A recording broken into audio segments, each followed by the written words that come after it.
संसद भवन में सुरक्षा में चूक के मामले पर उप मुख्यमंत्री तेजस्वी यादव ने केंद्र सरकार को निशाने पर लेते हुए कहा कि इसको राजनीति से ऊपर हटकर सभी को सोचने की जरूरत है, जो कि देश का सबसे प्रमुख जगह जहां इतनी टाइट सिक्योरिटी रहती है, उसके बाद इस तरह की सुरक्षा में चूक हुई है। अमित शाह जी देश के गृह मंत्री हैं और ये सारी जिम्मेदारी उनकी है, तो उनको सदन में आकर बात को रखना चाहिए। कहां पर चूक हुई और कैसे चूक हुई, ये बात सबके सामने होनी चाहिए और ये हम सबकी जिम्मेदारी है। इसलिए इसका निदान कैसे हो, इसके बारे में सोचने की जरूरत है। ये तो पार्टी के सांसद मनोज झा जी ने स्पष्ट अपना बयान इसको दिया है कि भाई रिस्पॉन्सिबिलिटी तो है, सबकी है ही रिस्पॉन्सिबिलिटी कि ये ब्रीच जो है कहाँ से आया है, कमेटी बनी है नहीं बनी है, लेकिन आगे ये ना हो इसके लिए जो है और भी हम लोगों को ध्यान देने की ज़रूरत है, भारत सरकार को ध्यान देने की ज़रूरत है।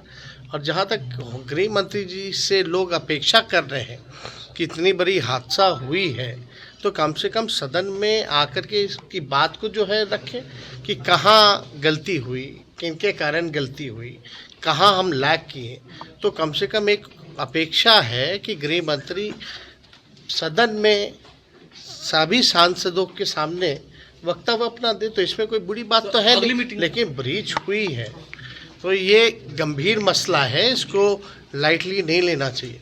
जो देश का लोकतंत्र का मंदिर, जिसको सबसे सुरक्षित स्थल माना जाता है, पूरा सरकार से लेकर के सारे देश भर के जनप्रतिनिधि वहाँ रहते हैं और सबसे वीआईपी सिक्योरिटी टाइट जहाँ रहती है, हाई टेक्नोलॉजी से लेकर के सब कुछ होने के बावजूद भी अगर ये हुआ है तो कहीं ना कहीं से मामला बहुत ही गंभीर है और इस गंभीरता को लोगों को राजनीति को अलग रख करके इस गंभीर विषय पर जो है लोगों को ध्यान देना चाहिए कि इतने बड़े मुल्क में इतनी टाइट सिक्योरिटी होने के बाद भी वहाँ ये किस हिसाब से ये लापरवाही। बता दें कि लोकसभा की कार्रवाई के दौरान बुधवार को 2 युवक दर्शक दीर्घाव से कूद गए थे। ये दोनों शख्स एक बेंच से दूसरे बेंच पर भागने लगे, तभी एक शख्स ने जूते से निकालकर कोई पीले रंग की गैस स्प्रे कर दी। इस दौरान संसद में अफरा तफरी मच गई, सांसद यहाँ वहाँ भागने लगे। हालांकि कुछ सांसदों ने उन्हें पकड़ लिया और सुरक्षा कर्मियों के हवाले कर दिया। लोकसभा के अंदर जब 2 लोग कूदे, तभी संसद के बाहर पुलिस ने प्रदर्शन करते हुए एक पुरुष और एक महिला को गिरफ्तार किया। ये दोनों कनस्तरों से कलर गैस का छिड़काव कर रहे थे और नारे लगा रहे थे। दोनों की पहचान अमोल और नीलम के रूप में हुई।